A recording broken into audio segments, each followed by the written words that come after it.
Place à la culture maintenant, demandez le programme. On va demander le programme de Sylvia Garcia avec une chronique encore sous le signe de la Chine. Police partout, justice nulle part.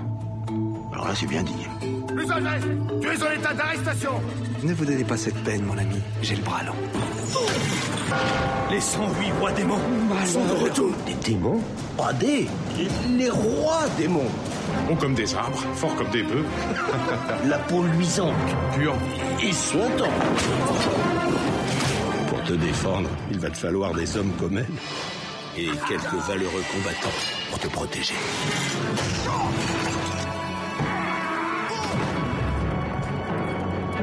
J'aimerais bien me poser au bord de l'eau sans devoir continuellement distribuer des beignes à la marée chaussée.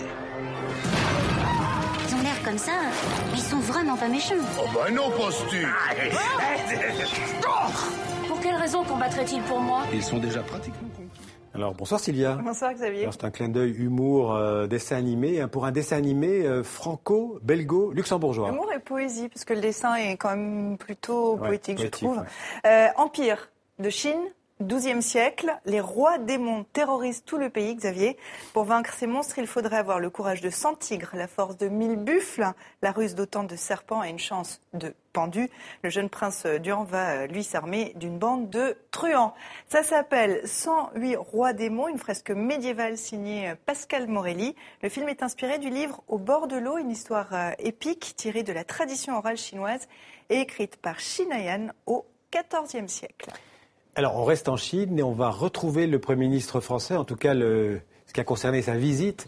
Et le deuxième jour de sa visite a commencé par une visite privée d'Ishuba à Pékin. Vous allez vous expliquer ce que c'est, Ishuba. Alors, Ishuba, ça se trouve tout d'abord dans un quartier de la cité interdite, dans les bâtiments de l'ancienne université franco-chinoise. Depuis sa création en 2009, cette maison des arts est devenue le lieu incontournable de la coopération entre les deux pays dans l'Empire du Milieu, un révélateur de talent dans l'esprit de la Villa Médicis. Et parmi ces talents, Li Qin, valeur montante de l'art contemporain chinois qui a passé 3 ans à Paris. Rencontre et reportage TV5 Monde signé Philippe Dova et Jessica Bro. J'ai décidé de faire de ce lieu un véritable lieu de création, un lieu dédié aux créateurs, à travers les jeunes artistes. Avec Li Qin, ça a été un coup de foudre pour son œuvre. Un coup de foudre et une fraîcheur créative hors préoccupation mercantile.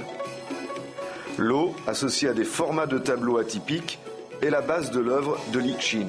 Chez Li Qin, on a affaire à quelque chose qui n'est pas qui n'est pas un compromis, mais qui est une recherche tout à fait singulière et ultra contemporaine, qui consiste à utiliser l'encre, les pinceaux, un geste presque taoïste pour exprimer quelque chose qui est du monde contemporain. Dans notre tradition chinoise, la forme ronde, c'est plutôt la forme du ciel. Je travaille entre le ciel et la terre, comme le paysan, et surtout, je travaille souvent par terre.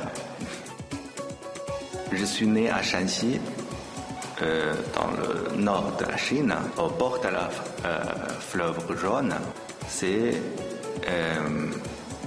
mon première vision dans ce monde. Il y a beaucoup de penseurs et philosophes chinois qui ont utilisé l'eau comme leur pensée. Par exemple, Lao Tzu, il a dit « La meilleure perfection est comme l'eau ». Une histoire d'eau et des dessins qui ont inspiré une célèbre maison de luxe française qui lancera à Paris en février prochain l'eau de Monsieur Li. Voilà, des aspects méconnus des relations franco-chinoises. Merci. C'est culturel, c'est toujours important la culture. Merci Sylvia, on se retrouve Merci, demain. À demain.